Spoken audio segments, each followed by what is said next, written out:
변방 목사의 아침 묵상 2022년 4월 27일 수요일 아침입니다. 오늘은 요한복음 4장 46절로 54절에 있는 말씀을 통해서 믿음만이 이런 제목으로 말씀 묵상의 은혜를 나누겠습니다. 스코넷 개발을 위한 40일 중보기도 셋째 날입니다. 어느 것 하나 우리 힘으로 할 수 있는 것이 없지만 주님이 주신 꿈이기에 오늘도 믿음으로 나아갑니다. 그래서 간절히 기도합니다. 주님 인도하여 주옵소서. 오늘 내일 있을 목회 사관학교를 준비하는 날입니다. 모든 일정 가운데 주님의 인도하심이 있기를 기도합니다. 하루하루 섬길 수 있는 건강이 있고 섬길 수 있는 소중한 영혼들이 있고 함께 하시는 분들이 있어 참 행복합니다. 오늘 새벽에는 미국에 계신 선배 목사님께서 긴 장문의 글로 응원해 주셔서 큰 힘이 되었습니다. 내 주변에 늘 기도로 응원해 주시는 분들이 있다는 것이 내겐 큰 복입니다. 하나님의 은혜로 소중한 분들로 함께 해주셔서 이 길을 지치지 않고 달릴 수 있도록 해주신 주님의 은혜에 감격하는 날입니다. 주님 감사드립니다.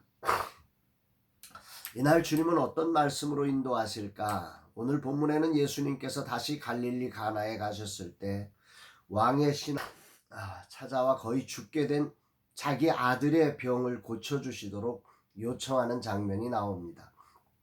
46절 47절 말씀입니다. 예수께서 다시 갈릴리 가나에 이르시니 전에 물로 포도주를 만드신 곳이라.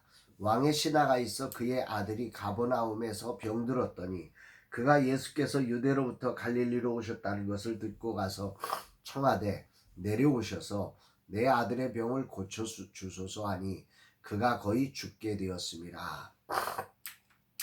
왕의 신하라는 신분은 남들과는 다른 특혜를 가지고 살아가는 사람을 의미하지요. 다시 말해서 그의 아들이 거의 죽게 된 상황에 대해 누구보다도 더 많은 좋은 대응을 할 수 있는 신분입니다. 수많은 기회를 가졌을 것입니다. 그러나 이 왕의 신하는 그 모든 방법을 다 사용했지만 그 모든 기회를 다 선용했지만 아들의 병은 낫지 않았고 오늘 거의 죽게 되었다고 기록하고 있습니다. 이것이 이 땅의 한계입니다. 죄악으로 말미암아서 이 질고와 아픔, 가시와 엉겅퀴가 나는 이 땅의 한계가 인간이 만들어낸 의술과 과학기술, 다양한 경험들, 지식들로 이것을 해결할 수 없는 이것이 인생의 한계입니다. 인간의 한계라고 하는 것은 어쩔 수 없는 자리, 아무리 오래 살아도 언젠가는 죽음을 맞아야 하는 어쩔 수 없는 자리가 인간에게 존재한다는 것입니다. 왕의 신하임에도 불구하고 왕이라도 어쩔 수가 없습니다. 생명은 주께 있기 때문에 그렇습니다.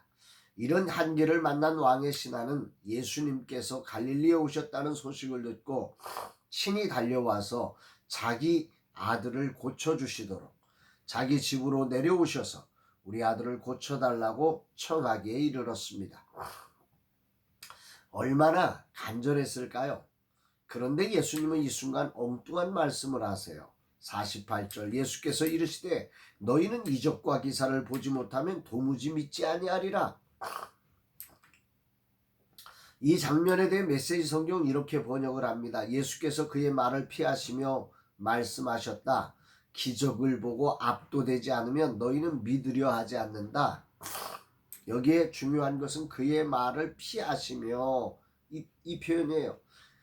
이 장면을 생각해 보세요. 막 간절하게 우리 집에 오셔가지고 내려오셔서 우리 죽게 된 아들을 좀 고쳐달라고 이 아버지가 얼마나 통사적을 했을까요? 그런데 예수님께서 그의 말을 피하셨다. 그 말을 듣는 둥 마는 둥 하시는 것처럼 보여지는 거죠. 외면하시는 것처럼 보여지는 거죠. 그러면서 예수님께서는 기적을 보고 압도되지 않으면 너희는 믿으려 하지 않는다. 다시 말해서 어떤 기적과 표적이 있어야만 믿고 너희에게 믿음이 없다. 예수님은 지금 그 믿음에 대한 이야기를 하시는 거죠. 도대체 왜 이렇게 하셨을까? 예수님의 방식은 그 자기를 찾아온 사람들에 대해서 방식이 다 달랐습니다.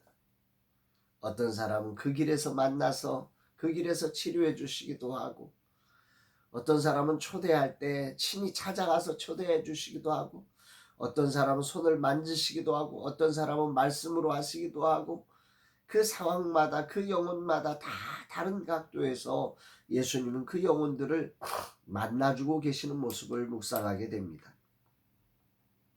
아무튼 이 아버지는 아들을 위해서 포기할 수 없어 믿음을 붙들고 한절하게 믿음을 붙들고 예수님을 향하여 더 간절하게 청합니다. 49절 신하가 이르되 주여 내 아이가 죽기 전에 내려오소서. 왕의 신하가 얼마나 급할까요? 지금 엉뚱한 소리 하고 있을 때가 아니잖아요. 한시라도 좀 빨리 가줬으면 좋겠는데 예수님께서 막 외면하시는 듯하고 뭐 믿지 않는다고 얘기하고 막 이러니까 얼마나 답답했겠어요. 그래서 이렇게 말씀하시는 거죠. 주여 내 아이가 죽기 전에 데려오소서.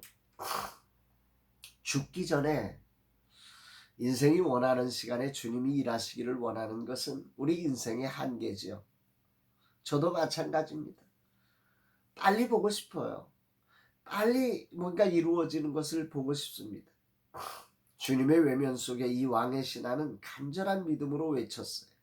이때 주님은 놀라운 말씀을 하세요. 50절에 예수께서 이르시되 가라 내 아들이 살아있다 하시니 그 사람이 예수께서 하신 말씀을 믿고 가더니 가라 내 아들이 살아있다. 지금 이 왕의 신하는 예수님에게 무엇을 청했냐면 아들을 치료하시기 위해서 우리 함께 내려오셔서 우리 집에 가셔서 아들을 좀 치료해 주세요. 그러니까 아들의 치료 이전에 예수님의 움직임이 먼저였습니다. 그런데 예수님은 지금 가라. 너 혼자 가. 내 아들 살아있어. 이렇게 말씀하신 거예요. 이 왕의 신하가 정말 주님을 믿고 있는지 아닌지를 주님은 보고 있는 거죠.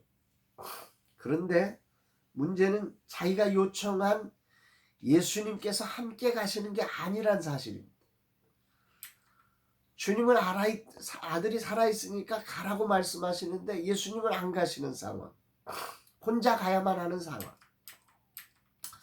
아마 왕의 신하로서 지금까지 이런 대접을 받아본 적이 별로 없었을 것입니다. 보통의 사람들은 자기가 원하면 왕의 신하라는 신분 때문에 자기가 원하는 방식으로 사람들이 다 움직여 주었는데 주님은 세상과 다르신 분이에요. 돈과 권력과 힘으로 움직일 수 없고 오직 믿음으로만 움직이시는 분이심을 여기서 분명하게 보여주고 계십니다. 예수님은 오늘도 이 세상의 통치자이시지요. 우리의 생각대로 움직이시는 분이 아니라 그분의 방식으로 움직이시는 분이십니다. 우리와 다르기에 그래서 희망이 있습니다. 그럼에도 인간은 자신의 생각과 다르면 믿지 못하고 의심이 듭니다. 그러나 오늘 왕의 신하는 자신의 생각과 다른 주님의 응답에 대해서 말씀을 믿고 가더니 그 말씀을 믿고 믿음으로 이제 아들에게로 가는 거예요. 참 믿음으로 반응한 이 모습이 얼마나 이 장면이 얼마나 울림이 있는지 모릅니다. 오늘 이 장면이 정말 감동인데요. 왕 대신 주님을 내 생각의 테두리에서 이해하고 내 생각과 다르면 의심하고 두려워하고 불안해하는 정말 그런 연약한 모습들이 여전히 내 안에 있음을 주님 앞에 자백하게 되는 오늘 아침이고 이 부분을 주님 앞에 회개합니다. 주님, 이 종이 말씀을 믿고 가지 못하고 늘 상황에 의해서 주님을 의심하고 불안해했던 것들 회개합니다. 고백합니다. 구원은 오직 믿음으로 받는 것임을 다시금 깊이 가슴에 새겨봅니다. 이 왕의 신하는 이 장면에서 어떻게 믿음으로 갔을까요? 믿음으로 가는 길이 얼마나 두렵고 떨렸을까요? 예수님이 함께 가시지 않고 혼자 가는 길에 얼마나 많은 시간 그 영혼을 두드리는 사단의 음성이 들렸을까요? 그때마다 가라, 아들이 살아있다는 주님의 말씀을 꼭 붙들고 그 아들을 향하여 가고 있는 막 사단의 수많은 소리가 막 윙윙거리지만 말씀을 붙들고 믿고 가는 이 왕의 신하의 모습이 참으로 감동입니다. 저도 하나님의 말씀을 붙들고 시작한 일입니다. 그러나 아직 내 눈에 보여지는 상황은 완전하지 않습니다. 그래서 사단은 늘 내 마음을 두드립니다. 아무것도 모르고 없는데 어떻게 되겠냐? 상황을 봐라. 등기도 그렇게 5번이나 가야 하고 하나님이 인도하시면 이럴 수 없잖아. 바투프라임 담당자가 바뀐 것도 그렇지. 일의 진척이 이렇게 느릴 수 있니?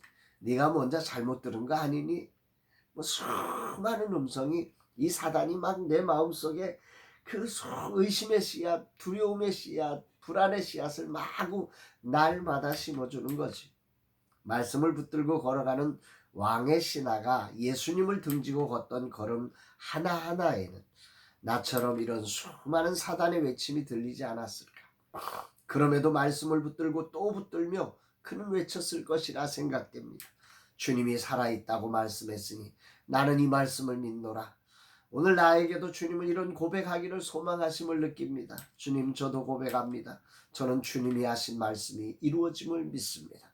다음 세대를 살려내기 위해 젊은 세대 사역자들의 플랫폼과 비밀 언덕이 되어주라고 하신 주님의 말씀을 믿습니다. 전혀 생각지도 못한 길을 걷게 하신 주님을 찬양합니다. 왕의 신하는 결국 이 길을 걷다가 주님의 말씀대로 아이가 살아있다는 소식을 듣습니다. 왕의 신하는 이것이 진정 주님의 역사하심을 믿고 그 때를 정확히 분별하여 온 집안에 치료하신 분이 주님이심을 전하여 온 집안이 예수를 믿게 하였다고 성경은 말씀하고 있습니다. 오늘 주님은 내게 뭘 말씀하시는 것인가? 주님은 왕의 신하든 거지든 나병 환자든 누구든 가리지 않으십니다. 누구에게든지 오직 믿음으로만 구원을 얻게 하십니다. 우리는 상황과 신분을 탓하며 나는 예외가 되기를 원하지만 주님은 언제나 오직 믿음 외에 다른 것으로 우리를 구원하지 않으십니다. 그래서 공평하신 분이십니다. 오늘이란 시간, 긴 시간을 꿈을 품고 달려가는 길에 사단은 엄청나게 많은 의심과 두려움의 씨앗을 뿌려놓았습니다. 그리고 그 씨앗이 자라나 시간이 갈수록 무성한 잡초들이 일어나 주님의 말씀의 씨앗이 보이지 않게 합니다. 오늘이란 시간 믿음의 낫을 들고 사단이 뿌린 잡초를 제거하고 말씀을 붙들고 일어나는 하루가 되기를 기도합니다. 믿음은 환경과 느낌을 넘는 새로운 해석을 만들고 새로운 행동을 만듭니다. 주여, 오늘도 이 종이 믿음으로 담대히 새로움을 창조하며 나아가게 하옵소서. 믿음의 싹을 보호하게 하여 주옵소서. 이런 고백을 올려드리게 됩니다. 사랑하는 여러분, 오늘 여러분들에게도 비슷한 상황들이 있지 않겠습니까? 오늘도 오직 믿음으로 주님의 말씀을 꼭 붙들고 오늘의 상황들을 헤쳐나가는 수많은 잡초들을 믿음의 낫을 들어 다 제거하고 말씀의 싹이 자라날 수 있도록 하는 복된 날, 그래서 주님이 하신 놀라운 영광을 보고 그 주님이 하셨다고 세상에 간증하며 온 집안을 믿게 하는 거룩한 역사가 있게 되기를 주의 이름으로 축복합니다. 사랑합니다, 여러분.